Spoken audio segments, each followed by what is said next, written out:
ಎಲ್ರಿಗೂ ನಮಸ್ಕಾರ. ನಿಮಗೆ ಯಾವುದೇ ರೀತಿಯ ಇಂಜುರಿ ಇಲ್ಲದೆ ನಿಮ್ಮ ಲೈಫ್ ಸ್ಟೈಲಿಂದಾಗಿ ನಿಮಗೆ ಬೆನ್ನು ನೋವು ಬಂದಿದ್ರೆ ಅದಕ್ಕಾಗಿ ನಾವಿವತ್ತು ತುಂಬಾನೇ ಸಿಂಪಲ್ ಆಗಿರುವಂತಹ ಕೆಲವೊಂದು ಆಸನಗಳನ್ನು ಅಭ್ಯಾಸ ಮಾಡ್ತಾ ಇದ್ದೇವೆ. ಇದನ್ನ ನೀವು ಪ್ರತಿನಿತ್ಯ ಅಭ್ಯಾಸ ಮಾಡೋದ್ರಿಂದ ಖಂಡಿತವಾಗಿಯೂ ನಿಮ್ಮ ಬೆನ್ನು ನೋವನ್ನು ನೀವು ನಿವಾರಣೆ ಮಾಡ್ಕೋಬಹುದು. ಇನ್ನೊಂದು ವಿಷಯ, ಇದನ್ನ ಯಾರು ಬೇಕಾದರೂ ಆರಾಮಾಗಿ ಅಭ್ಯಾಸ ಮಾಡಬಹುದು, ಅಷ್ಟೊಂದು ಸುಲಭವಾಗಿರುವಂತಹ ಆಸನಗಳು. ನೀವು ಈ ಚಾನೆಲ್ಗೆ ಹೊಸಬರಾಗಿದ್ರೆ ಸಬ್ಸ್ಕ್ರೈಬ್ ಮಾಡಿ, ಅದರ ಪಕ್ಕದಲ್ಲಿರೋ ಬೆಲ್ ಐಕನ್ನ ಕ್ಲಿಕ್ ಮಾಡಿಕೆ ಮರಿಬೇಡಿ. ಬೆನ್ನು ನೋವಿಗೆ ಸಿಂಪಲ್ ಆದ ಆಸನವನ್ನ ಸ್ಟಾರ್ಟ್ ಮಾಡೋಕ್ಕೂ ಮೊದಲು ಆಸನಗಳು ಪ್ಲಸ್ ವಾರ್ಮ್ ಅಪ್ ಎರಡು ಜೊತೆಗೆ ಅಭ್ಯಾಸ ಮಾಡುವಂಥ ಸಿಂಪಲ್ ಮೂವ್ಮೆಂಟ್ ಅಂದರೆ ಮರ್ಜರಿ ಆಸನ, ಬಿತಿಲಾಸನ. ಇದನ್ನು ನಾವು ಬೆನ್ನು ನೋವು ಇಲ್ಲದಿದ್ದರೂ ಬರೀ ಬೆನ್ನಲ್ಲಿ ಸ್ಟಿಫ್ನೆಸ್ ಇದ್ದರೂ ಕೂಡ ಪ್ರತಿನಿತ್ಯ ಇದನ್ನು ಅಭ್ಯಾಸ ಮಾಡೋದ್ರಿಂದ ನಿಮ್ಮ ಬೆನ್ನು ತುಂಬಾ ಬೇಗ ಫ್ಲೆಕ್ಸಿಬಿಲಿಟಿ ಹಾಗೂ ಸ್ಟ್ರೆಂಥನಿಂಗ್ ಆಗುತ್ತೆ. ಹೇಗೆ ಅಭ್ಯಾಸ ಮಾಡೋದಂದರೆ, ಎರಡು ಕಾಲುಗಳನ್ನು ಈ ಥರ ಅಗಲ ಮಾಡಿಟ್ಕೊಳ್ಳಿ. ಅದರ ಮಧ್ಯೆ ಒಂದು ಕೈಯಷ್ಟು ಡಿಫ್ರೆನ್ಸ್ ಇರಬೇಕು. ಇಲ್ಲಿಂದ ಒಂದು ಕೈ ಪ್ಲಸ್ ಒಂದು ಅಂಗೈಯಷ್ಟು ಡಿಸ್ಟೆನ್ಸ್ ಇರಬೇಕು. ಹೀಗೆ ಡಿಸ್ಟೆನ್ಸ್ ತಗೊಂಡ್ಮೇಲೆ ನಿಮ್ಮ ರಿಸ್ಟ್ ಮತ್ತು ನಿಮ್ಮ ಭುಜ ಒಂದೇ ಲೆವೆಲಲ್ಲಿರುತ್ತೆ, ನಿಮ್ಮ ಮಂಡಿ ಮತ್ತು ನಿಮ್ಮ ಹಿಪ್ ಜಾಯಿಂಟ್ ಒಂದೇ ಲೆವೆಲಲ್ಲಿರುತ್ತೆ. ಸೊ ಇಷ್ಟಾದಮೇಲೆ ಇಲ್ಲಿಂದ ಬೆನ್ನನ್ನು ನೇರವಾಗಿ ಇಟ್ಕೊಳ್ಳಿ. ಉಸಿರನ್ನು ಒಳಗೆ ತಗೊಳ್ತಾ ನೀವು ಬೆನ್ನನ್ನು ಕಂಪ್ಲೀಟಾಗಿ ಒಳಗಡೆ ಸ್ಟ್ರೆಚ್ ಮಾಡಬೇಕು, ಮೇಲ್ಮುಖವಾಗಿ ನೋಡಬೇಕು. ಎಕ್ಸೇಲ್ ಮಾಡ್ತಾ ಉಸಿರನ್ನು ಹೊರಗೆ ಬಿಡ್ತಾ ನೀವು ಬೆನ್ನನ್ನು ಆದಷ್ಟು ರೌಂಡ್ ಮಾಡಿಕೊಂಡು ನಿಮ್ಮ ಗಲ್ಲವನ್ನು ಚೆಸ್ಟಿಗೆ ಟಚ್ ಮಾಡಬೇಕು. ಇದನ್ನು 5 ಸಲ ಡೀಪ್ ಸ್ಟ್ರೆಚ್ ಆಗಿ ನಾವು ಅಭ್ಯಾಸ ಮಾಡೋಣ. ಉಸಿರನ್ನು ಒಳಗೆ ತಗೊಳ್ತಾ ಬೆನ್ನನ್ನು ಒಳಗೆ ತಗೊಳ್ಳಿ, ಉಸಿರನ್ನು ಹೊರಗೆ ಬಿಡ್ತಾ ಬೆನ್ನನ್ನು ಹೊರಗೆ ಸ್ಟ್ರೆಚ್ ಮಾಡಬೇಕು. 2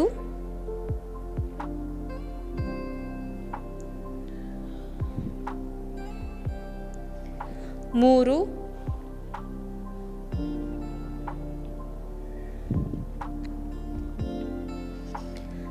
4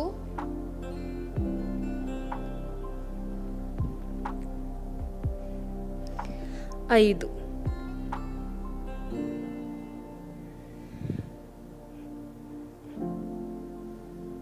ಇಲ್ಲಿಂದ ನೀವು ಮಂಡಿಗಳನ್ನು ಜೋಡಿಸ್ಕೊಳ್ಬೇಕು.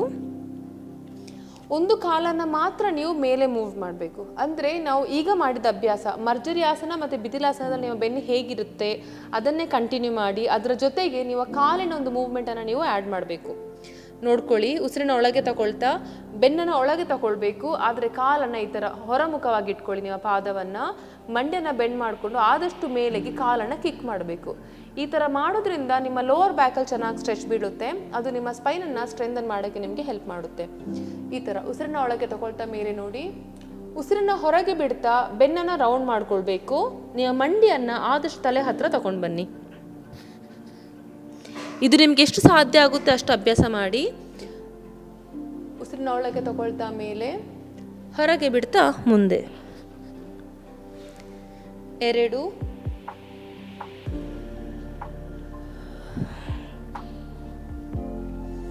3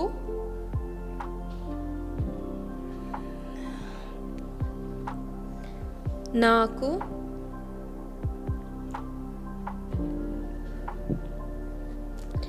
ಕೊನೆಯದಾಗಿ 5.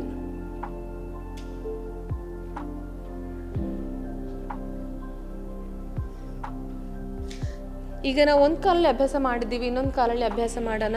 ತುಂಬ ಕಾಮನ್ ಆಗಿ ಜನ ಮಾಡೋ ಮಿಸ್ಟೇಕ್ ಏನಂದರೆ, ಈ ಥರ ಕಾಲು ಮೇಲೆ ಮಾಡೋ ಸಂದರ್ಭದಲ್ಲಿ ಅವ್ರು ಯಾವಾಗ ಕಾಲನ್ನು ಸ್ಟ್ರೇಟ್ ಆಗಿರ್ತಾರೆ ಅವರಿಗೆ ಗೊತ್ತಾಗಲ್ಲ. ಸೊ ಹಾಗಾಗಿ ನೀವು ಅಭ್ಯಾಸ ಮಾಡುವಾಗ ನಿಮ್ಮ ಕಾಲು ಸ್ಟ್ರೇಟ್ ಆಗಿದೆಯೋ ಅಥವಾ ನಿಮ್ಮ ಕಾಲು ಬೆಂಡ್ ಆಗಿದೆಯೋ ಅನ್ನೋದನ್ನು ನೀವು ಗಮನದಲ್ಲಿಟ್ಕೊಳ್ಳಿ. ಇನ್ಹೇಲ್ ಮಾಡ್ತಾ ಮೇಲೆ, ಎಕ್ಸ್ಹೇಲ್ ಮಾಡ್ತಾ ಮುಂದೆ. 2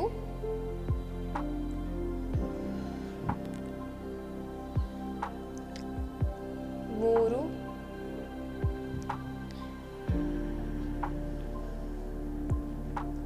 4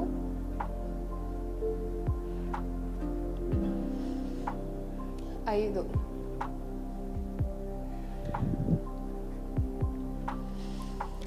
ಇಷ್ಟಾದ್ಮೇಲೆ ನಿಮ್ಮ ಕೈಯನ್ನು ಈ ಥರ ಮುಂದೆ ತಗೊಂಡು ಬಂದು ನೀವು ಹೊಟ್ಟೆಯನ್ನು ನೆಲದ ಮೇಲೆ ಇಟ್ಟು ಈ ಥರ ಮಾಡ್ಕೊಳ್ಬೇಕು.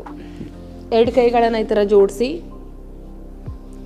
ಕಾಲುಗಳನ್ನು ಹೊರಮುಖವಾಗಿ ಇಟ್ಕೊಳ್ಳಿ.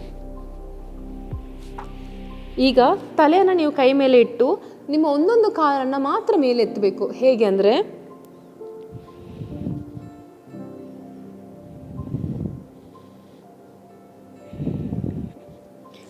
ಈ ಒಂದು ಸಿಂಪಲ್ ಮೂವ್ಮೆಂಟ್ ನಿಮ್ಮ ಬೆನ್ನಿಗೆ ತುಂಬಾ ಚೆನ್ನಾಗಿ ಸ್ಟ್ರೆಚ್ ಕೊಡುತ್ತೆ. ತುಂಬ ಸ್ಟ್ರಾಂಗಾಗಿ ಸ್ಟ್ರೆಚ್ ಕೊಡಲ್ಲ, ಆದರೆ ನಿಮ್ಮ ಬೆನ್ನನ್ನು ಸ್ಟ್ರೆಂಥನ್ ಮಾಡಲಿಕ್ಕೆ, ಬೆನ್ನನ್ನು ನೋವು ಕಮ್ಮಿ ಮಾಡಲಿಕ್ಕೆ ತುಂಬಾ ಹೆಲ್ಪ್ ಮಾಡುತ್ತೆ. ಈಗ ನೀವು ನೋಡಿದ ಹಾಗೆ ಪ್ರತಿ ಕಾಲಲ್ಲಿ ನೀವು ಈ ಸ್ಟ್ರೆಚ್ಚನ್ನು 5 ಸಲ ಕೊಡಬೇಕು. ಕಾಲನ್ನು ಮೇಲೆ ತೊಗೊಂಡು ಹೋಗುವಾಗ ಇನ್ಹೇಲ್ ಮಾಡಬೇಕು, ಉಸಿರನ್ನು ಒಳಗೆ ತಗೊಳ್ಬೇಕು. ಕಾಲನ್ನು ಕೆಳಗೆ ಬಿಡುವಾಗ ನೀವು ಉಸಿರನ್ನು ಹೊರಗೆ ಬಿಡಬೇಕು. ಇದನ್ನು 5 ಸಲ ಅಭ್ಯಾಸ ಮಾಡೋಣ. 1 2, ಕಾಲು ಮಂಡಿಯನ್ನು ನೀವು ಬೆಂಡ್ ಮಾಡಬೇಡಿ, ಕಾಲನ್ನು ಆದಷ್ಟು ಮೇಲೆ ಎತ್ತಿ ಬೆನ್ನಿನ ಹೆಲ್ಪ್ ತಗೊಂಡು. 3 4 5. ಇನ್ನೊಂದು ಕಾಲಲ್ಲಿ ಅಭ್ಯಾಸ ಮಾಡೋಣ. 1 2 3 4 5. ಈಗ ಇದೇ ಅಭ್ಯಾಸನ ನಾವು ಇನ್ನೂ ಸ್ವಲ್ಪ ಜಾಸ್ತಿ ಇಂಟೆನ್ಸ್ ಮಾಡೋಣ, ಅಂದರೆ ಸ್ವಲ್ಪ ಇನ್ನೂ ಜಾಸ್ತಿ ಕಷ್ಟ ಆಗೋ ಥರ ಮಾಡೋಣ. ಕಷ್ಟ ಅಂದರೆ ಕಷ್ಟ ಅಲ್ಲ, ಬಟ್ ಯಾವತ್ತೂ ಆಸನಗಳಲ್ಲಿ ಲೆವೆಲ್ಸ್ ಅಂತ ಇರುತ್ತೆ. ಈಗ ನಾವು ಮಾಡಿದ್ದು ಲೆವೆಲ್ 1 ಆದರೆ ಈಗ ಅಭ್ಯಾಸ ಮಾಡ್ತಿರೋದು ಲೆವೆಲ್ 2 ಅಂತ ಅಂದ್ಕೊಳ್ಳಿ. ನೀವು ಕೈಗಳನ್ನ ಈ ಥರ ಬೆಂಡ್ ಮಾಡಿ ಇಟ್ಕೊಳ್ಬೇಕು. ಅಂದರೆ ನಿಮ್ಮ ಮೊಣಕೈ ಮತ್ತು ನಿಮ್ಮ ಭುಜ ಎರಡೂ ಒಂದೇ ನೆಲ ಇರೋ ಥರ ನೀವು ನೋಡ್ಕೊಳ್ಳಿ. ನಿಮ್ಮ ಅಂಗೈ ಈ ಥರ ನೆಲದ ಮೇಲೆ ಇರಲಿ, ಒಂದು ಸಪೋರ್ಟ್ ಥರ ನೀವು ಹಿಡ್ಕೊಳ್ಬೋದು. ಈಗ ಆದಷ್ಟು ನೀವು ಭುಜಗಳನ್ನು ಓಪನ್ ಮಾಡಿ ಇಟ್ಕೊಳ್ತೀರಾ. ಉಸಿರನ್ನ ಒಳಗೆ ತಗೊಳ್ತಾ ಕಾಲನ್ನು ಈ ಥರ ಮೇಲೆ ಎತ್ತಬೇಕು. ಮಂಡಿಯನ್ನು ಬೆಂಡ್ ಮಾಡದೆ ನಿಮ್ಗೆ ಎಷ್ಟು ಸಾಧ್ಯವಾಗುತ್ತೋ ಅಷ್ಟು ಮಾತ್ರ ಕಾಲನ್ನು ಮೇಲೆತ್ತಿ. ಎಕ್ಸೇಲ್ ಮಾಡ್ತಾ ಕೆಳಗೆ, ಇನ್ಹೇಲ್ ಮಾಡ್ತಾ ಮೇಲೆ, ಎಕ್ಸೇಲ್ ಮಾಡ್ತಾ ಕೆಳಗೆ. 3 4 5. ಇಲ್ಲಿ ಹೋಲ್ಡ್ ಮಾಡೋಕ್ಕೆ ಸಾಧ್ಯ ಆದರೆ 3 2 1. ನಿಮಗೆ ಬೆನ್ನಲ್ಲಿ ಎಷ್ಟು ಫ್ಲೆಕ್ಸಿಬಿಲಿಟಿ ಇದೆ, ಅದನ್ನು ಬಿಟ್ಟು ಎಷ್ಟು ಸಾಮರ್ಥ್ಯ ಇದೆ, ಎಷ್ಟು ನೋವಿದೆ ಅನ್ನೋದನ್ನು ನೀವು ಈ ಪ್ರಾಕ್ಟೀಸ್ ಮಾಡುವಾಗ ನಿಮಗೆ ಗೊತ್ತಾಗುತ್ತೆ.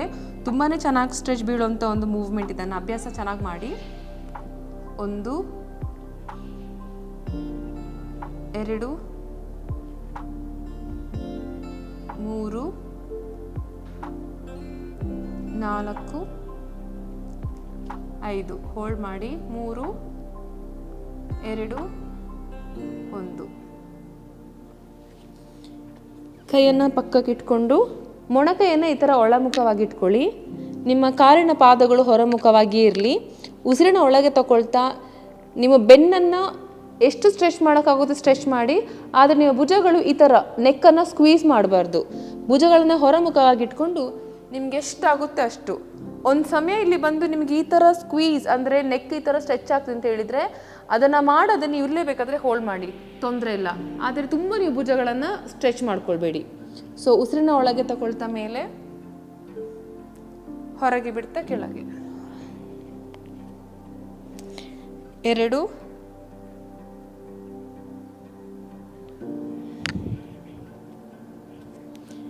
3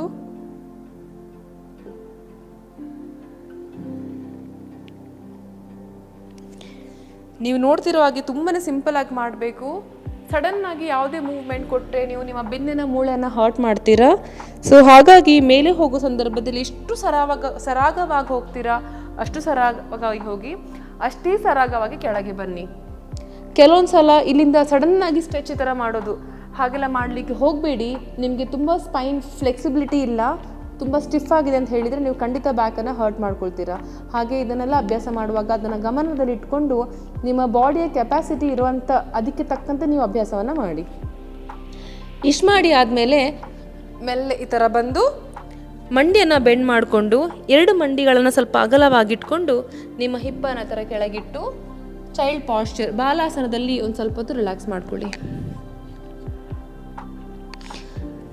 ಇದಕ್ಕಿಂತ ಮುಂಚೆ ಮಾಡಿದ ಪ್ರಾಕ್ಟೀಸ್ನಲ್ಲಿ ಅಭ್ಯಾಸಗಳಲ್ಲಿ ನೀವು ಬೆನ್ನಿಗೆ ಚೆನ್ನಾಗಿ ಸ್ಟ್ರೆಚ್ ಕೊಟ್ಟಿದ್ರೆ, ಈಗ ಮಾಡೋ ಚೈಲ್ಡ್ ಪಾಶ್ಚರ್, ಈಗ ಮಾಡೋ ಬಾಲಾಸನದಲ್ಲಿ ನಿಮಗೆ ಬೆನ್ನಿಗೆ ತುಂಬ ಆಪೋಸಿಟ್ ಸ್ಟ್ರೆಚ್ ಕೊಟ್ಟು ನಿಮ್ಮ ಬೆನ್ನಲ್ಲಿ ಆಗ್ತಿರುವ ಸ್ಟ್ರೆಚನ್ನು ನೀವು ಗಮನಿಸ್ಬೋದು. ಹಾಗಾಗಿ ಇದೊಂದು ತುಂಬಾ ಇಂಪಾರ್ಟೆಂಟ್ ಸ್ಟ್ರೆಚ್ ಅಂತ ಹೇಳ್ಬೋದು. ಸ್ವಲ್ಪ ಹೊತ್ತು ಒಂದು ಅಟ್ಲೀಸ್ಟ್ 5 to 10 ಸೆಕೆಂಡ್ಸ್ ಈ ಆಸನದಲ್ಲಿ ಹೋಲ್ಡ್ ಮಾಡೋಣ.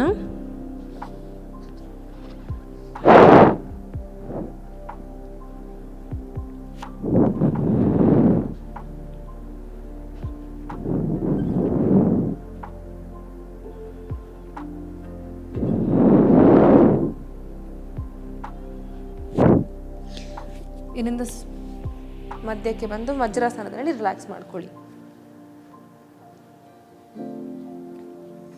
ಬೆನ್ನಿನ ನೋವಿಗೆ ಅಭ್ಯಾಸ ಮಾಡಲಿಕ್ಕೆ ತುಂಬಾ ಆಸನಗಳಿದೆ. ಆದರೆ ಇವತ್ತು ನಾವು ಮಾಡಿದ ಆಸನಗಳು ಯಾರೇ ಆಗಿರಲಿ ತುಂಬ ಆರಾಮ್ಸೆ ಪ್ರಾಕ್ಟೀಸ್ ಮಾಡ್ಬೋದು. ಅಂದರೆ ಕೆಲವೊಬ್ಬರಿಗೆ ಬೇರೆ ಬೇರೆ ವಿಷಯಗಳಿಂದ ಇಂಜುರೀಸ್ ಆಗಿ ಬೆನ್ನಲ್ಲಿ ನೋವಿರುತ್ತೆ. ಸೊ ಅಂಥವರಿಗೆ ಈ ಆಸನಗಳನ್ನು ಮಾಡಬೇಡಿ, ಆಸನಗಳನ್ನು ಮಾಡಬೇಡಿ ಅಂತ ಹೇಳ್ತಾರೆ.